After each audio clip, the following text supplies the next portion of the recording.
I'm backing up my truck, I'm gonna hook it up, loading up my boat with all my gear. I've been working hard all week, trying to make ends meet, spending time wishing I was fishing. Well, Terry Wickstrom wants to take you fishing. Gather up your gear and come along. Well, Terry Wickstrom wants to take you fishing. This is Terry Wickstrom. Join Karen Cullum, Greg Claudio, and me as we take you to some of our favorite fishing spots from Colorado to Minnesota, the Arctic Circle to Central America and beyond, as we revisit episodes of Mountain States Fishing and Angling Adventures Television on the best of fishing with Terry Wickstrom. Hey, we got an unusual show for you today. We're going to go salmon fishing, but we're not in Alaska. We're right here in Colorado. Joining us, Brian Chavet from Elkhorn Rods. Brian, this is our first time fishing together. Yes, it is. It's going to be great. Yes. Great to have you on the show. Of course, we represent his rods and good equipment. We'll tell people a little bit about your products during the course of the show today. And introduce Dave, your friend here. Dave Shelpuk, my longtime friend and fellow angling enthusiast, has all the local knowledge that we're going to take advantage of today, getting after some of these sockeye that are on their way up to the Roaring Judy hatchery. You know, people aren't going to understand when you said sockeye because they hear kokanee here in Colorado, but that's what they are. That's right. They're a landlocked sockeye salmon. We're just outside of Almont, Colorado. This is the Gunnison River we're standing in. We're between Blue Mesa Reservoir and the Roaring Judy hatchery. The Colorado Division of Wildlife spawns these fish at the Roaring Judy, lets them loose in the river. They swim out into the lake where they spend their life fattening up, getting ready for their one day to their life. Then they head back up the river. They're taken in the hatchery and perpetuated that way. And it's a tremendous opportunity here in Colorado. And you know, there's different ways of catching kokanee salmon. A lot of people don't think you can catch kokanee salmon on lures and flies, but you can. I mean, when they're not spawning, they do, but when they're spawning, well, we're going to prove that different today, aren't we, guys? Yep, absolutely. You know, it's a great opportunity. Now, this is a catch and release section of the river because this feeds the hatchery. So we couldn't keep any of these fish if we wanted to. But you're going to see us catching numbers of fish. And these kokanee are going to take those flies, and whether they're eating it or not, they're attacking it and getting it in their mouth. Right. And we're catching them that way. And it's a tremendous, tremendous opportunity. While we're doing this, we expect to catch some trout. Could be some rainbows up chasing, looking for eggs. Could be some browns on their ways to spawn. We'll see what happens. I'll tell you what, we're going to take advantage of the experience these two guys have on this river with these salmon and show you that you can catch kokanee salmon on a fly rod right here in the Gunnison River in Colorado. Let's go catch some fish, guys. All right. On this river, we've got about 3 million salmon, as you said. The salmon are moving up and down this river. The thing is, there's a couple of spots where you really want to be, where the fish stack up. And how do I identify those spots? What does an average angler look for? You're looking for holding spots for the salmon. You're looking for a change in the contour of a river, a fork, a rapid, something like that? You're looking for a staging area. You're looking for a staging area. Right here. You're looking for, basically, it's called a decision point. If we look back here, you see the river forks out. And what the salmon will do, they'll do one of two things on the rapids.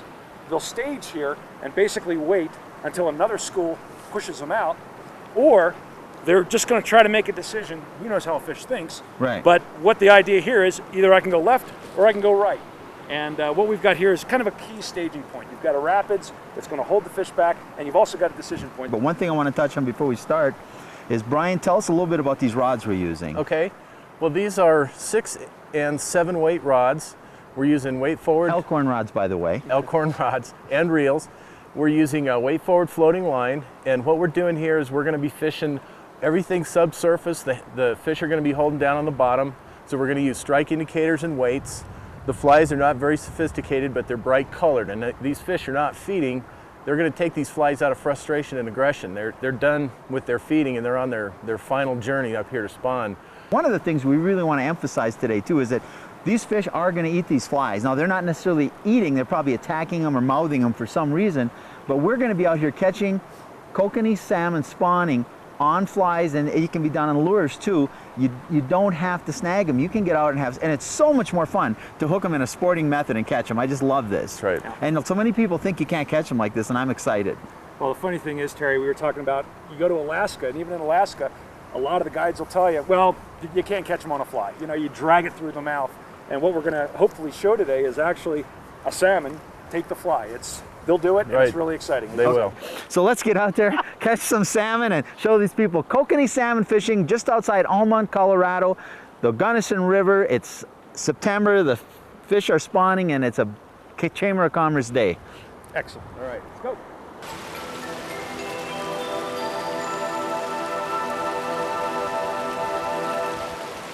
Now we're fishing like nymph fishing with an indicator is really what we're doing.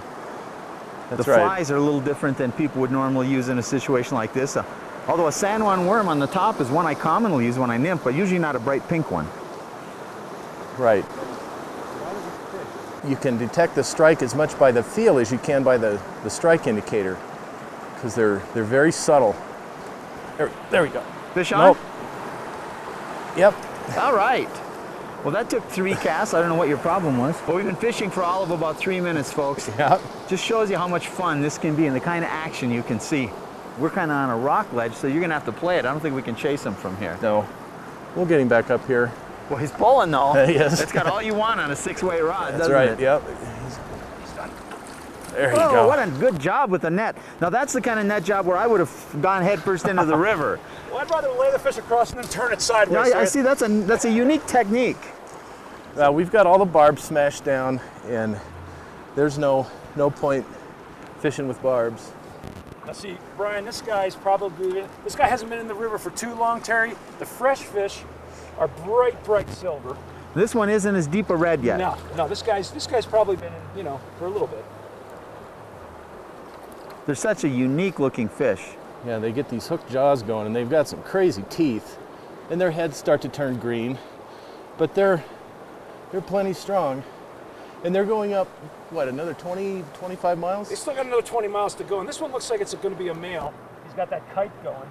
The females that we'll catch kind of have a shorter snout, smaller head. The males get a good sized head, deep green, dark brick colored body. All right. All right, Terry, you go give it a shot. All right. Fish on. Well, Dave, you moved me down in that seam and I started hooking up right away. Remind me to talk to Brian about putting me up at the head of the pool where I wasn't catching as many. I made 2 casts. We thought they'd be holding up more here towards the head, but they're holding down a little further. I moved down and made 2 casts, second cast. I can handle him because he's got the head in though. So if you come out by me, I think I can get the head right here. Because we've got him hooked properly. I can. Would you mind backing up on the sandbar? Because I don't think you can bring enough line in for me to. Yeah, you're exactly right. He's going to stay in the deep water, so just go ahead and come back to the sandbar. Okay. Yeah. Now, Terry, look at this guy. This is another male, nice kite. And every once in a while, we'll catch a fish that's got claw marks on him from eagles. Well, one of the things, because we're so far up from where they're going to spawn yet, that people are used to seeing spawning kokanee be much redder than this when you see pictures of them. These are actually these are great. There's places where you can go keep them, and they'd be great to smoke. Now this is catch and release, and we're just sport fishing for them, but they're also so much stronger when they're like this, and they fight so much better. Yeah. And the thing is, what happens over... Look at that kite. Yeah. Now you see his gut there. He's basically what's happening, Terry, he hasn't eaten since he's been in the river, and basically their internal organs atrophy, their digestive organs atrophy. Right. Well, actually, they consume their own internal organs for energy as they spawn. You'll see if we go further upstream, as we get closer and closer to the hatchery, the fish get skinnier and skinnier. They look pretty. But these are nice, healthy, strong fish here. Oh, nice brown. Oh, big brown, big brown. We start getting complacent, I'll come up by you. We start going fish on, if nobody's paying any attention. And look at that beautiful brown. Oh, wow. Terry, when he first started taking off, I thought he was a salmon because just how big he was. I know, but a beautiful fish. And look at that, he took that. Took the blue nymph, same one the salmon are hitting. Yeah. Look at the kite on that brown. Oh, wow. I think we'll get a close-up to the camera of this brown before you release it all. It just shows you where you're fishing these salmon. There's browns moving up to spawn. there's browns and rainbows following the salmon to eat their eggs. So at any time, and it's amazing what you'll catch, Mike, because we're using bright colored flies, and you know, big fish are up here opportunistically looking for a meal. They're not necessarily following a hatch, and that bright colored fly gets their attention. And what a beautiful brown. Look at the colors. That brown is getting ready for fall spawn. We're going to get a close-up of this brown for the camera. It just shows you, you're up here in this beautiful setting, catching these salmon, more fish than you know what to do with, and at any time it can be a big brown or a big rainbow. Nice job. That's a beautiful fish. Yeah.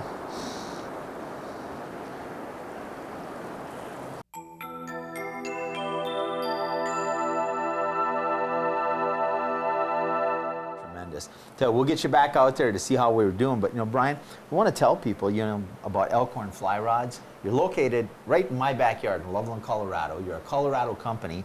And tell us, what's kind of the philosophy of Elkhorn fly rods and reels? Well, what we've tried to do at Elkhorn is we've tried to introduce a full spectrum of fly rods and reels that can be affordable to anybody and can fit into any fly fishing situation anywhere in the world, literally. But we believe that a lot of people are intimidated by the whole fly fishing sport. They think it's too expensive or too technical, and we've proven that wrong. We've got excellent equipment. Yeah, you're absolutely right. You know, when the river runs through it came out, it became the elite sport, and everybody ran out and bought an $800 fly rod and a $400 reel and a waders. Pretty soon they had $2,000 to get started, and it was great for the industry, for the high-end guy, but also they realized, you know, we're not bringing anybody in. That's right. And the people, entry-level people coming in, you know, you still want to get quality equipment, because the worst thing you can do with fly rods is go out and get one of these little starter sets that, you know, that just are all together and you don't know what you're getting. They're really designed to sell, not for the fly fishermen. But you've designed quality equipment. Like these reels are as good as, you know, anything you can buy anywhere. I mean, these are just a large arbor. You have several reels. We won't get into all the products now. You have fly rods starting from, I think, 2-piece up to 7-piece. Right. And all good casting rods and reels. Oh yeah, yeah. We've got rods all the way from 1 weight through 12 weight. 4 or 5 weights are more popular in Colorado. Serious fly fishermen that like to go up into the high country and fish for smaller fish will fish a 1 weight or a 2 weight. Saltwater fishermen will go 9, 10 weight, and we can fit any niche. And you really tried to make it affordable, but not with lack of quality. And I can tell you, fishing these rods, I've had one now for several months, been fishing them, I actually took one down to Mexico, and there was some expensive rods in the boat, and I was actually able to cast better with your rod than some of the high-end brand I won't mention at the time that were in the boat with us. So I'm really impressed. And you're not only the fly rods, but you have your reels. They can get the whole setup. You've got your own line. Right. So you can really, by somebody getting a hold of you, you can get them a setup that's going to be balanced, that's going to go, you're going to get the right reel with the right rod, the right line, you can take care of them.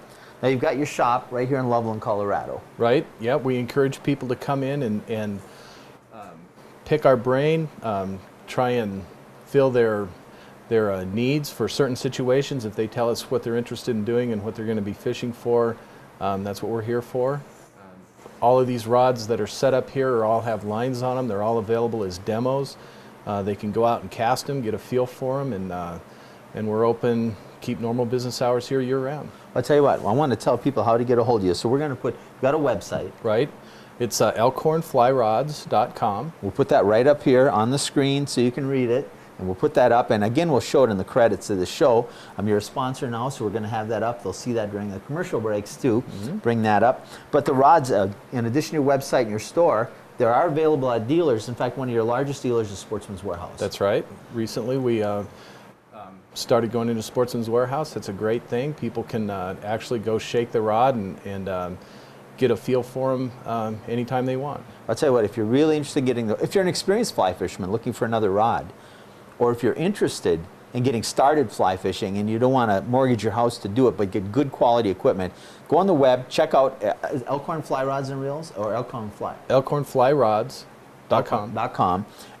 go to your local Sportsman's Warehouse if you've gotten nearby. If that one doesn't have them, they can order them, talk to them about it, or stop by if you're in Colorado, the shop right here in Loveland. We better get people back out in the water. I think they're probably ready to see some more fishing. I tell you, the salmon fishing on the Gunnison River, just a tremendous trip, and we just had the time of our life. It's awesome. We'll get you back out there.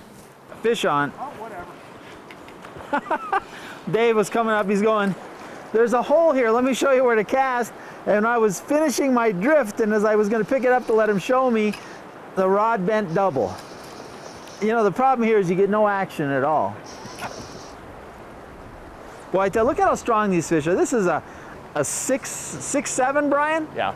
Yep. This is a 6'7" weight rod. And look at that fish. Look at the bend and the strength. Oh, the power. And Yeah, you know the other thing I find myself doing with these?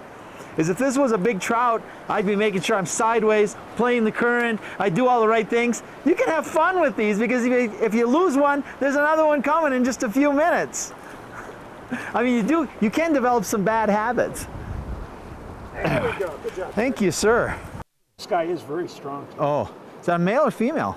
This looks like. It's like a hen, isn't it? Yep. It's a female. It's a nice sized female, though. I wonder, we haven't gotten too many close-ups of salmon. I may give the camera a close-up of that one after we get it out. I'll tell you folks, I wanted to give you some close-ups. We've been catching so many, I know the camera's catching them, but we'll get you a close-up of a male too. This is a female, or a hen they call them. And you can see she's just starting to turn red. And what a pretty and beautiful and strong fish. I don't want to lose her, so I'm going to hold her in the net first. Give you just a good shot. Look at the size. We're catching fish. This is a female. We're catching fish after fish like this. I mean, I've lost track. We've been out here less than an hour, and I've already lost track of how many we've caught. And I'll try to point out some of the differences if I don't lose her now. And you'll see that she still has that very trout-shaped mouth, and she's more streamlined. Still has some belly on her, and she's got eggs in her. She's full of eggs, and that's a female, a hen they call it. The males will show you will have a big kype hook, they'll get big teeth, they'll get humpy, and as they go further upriver, they're going to turn redder and redder, and they actually are burning themselves up to go up there and spawn one time and then die. And we'll let this one go, and she'll head up to the Roaring Judy hatchery, and there she goes. And there she goes swimming away. Go find yourself a boyfriend, have some fun. We'll see your kids here in a couple of years. Okay. Brian, I got the net, so since you're hooked up, I guess I could come over and help you land this.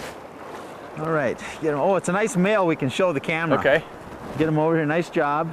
You having any fun, Brian? No, no. All right, we'll get the fly out of this. This is gonna be a great specimen to show the camera of a female.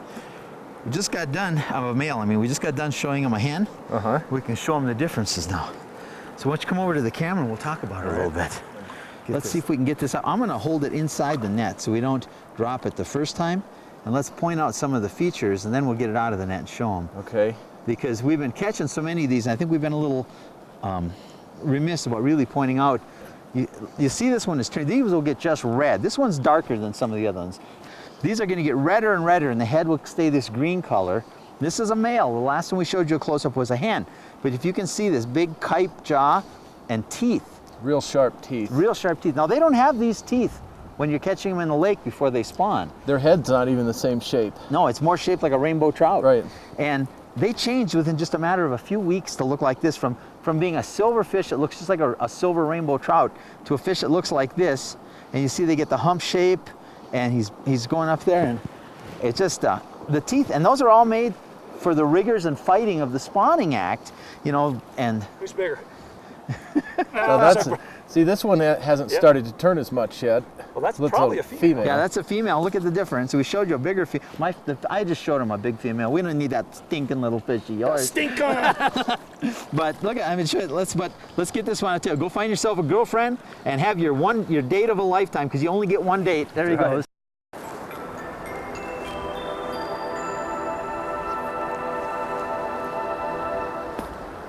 Fish on. Oh, is he taking line? Whoa. Well, Dave's got a fish in his net coming up to show us. Must be a big fish. There we go. Double. So now you've got a fish on, I've got a fish on, and he's got one in the net. So I tell you what, this is what you call fishing, folks. We're fighting two and Dave's got one in the net. I'll tell you what we're gonna do. We just got 3 fish in the net at one time. We're gonna hold them up and show you that mine was the biggest one. You made me put it in the net to get mixed up with the others. Boy, they're strong. Oh, I can't hardly hold them. Let's get them back in Pretty, the water. Tell you what, you guys go have some fun. You gave us our fun. Get them revived here and get them going. When you're ready, you swim away. All right. Okay, go find yourself a girlfriend. Dave, thank you for arranging this trip and sharing your knowledge of this river and these fish with us. My pleasure. Tremendous. I tell you, this guy knows where these salmon are laying. Brian, thank you and Elkhorn Rods for being part of our television shows, and we're looking forward to just fishing together a lot. I tell you what, folks, you saw the fun we had, the action we had, the fish we caught. We caught not only salmon, but trout. We just had a tremendous time. It's beautiful. It's 50, 60 degrees out. It started out at 22 this morning. A little chilly, had some breakfast and some coffee.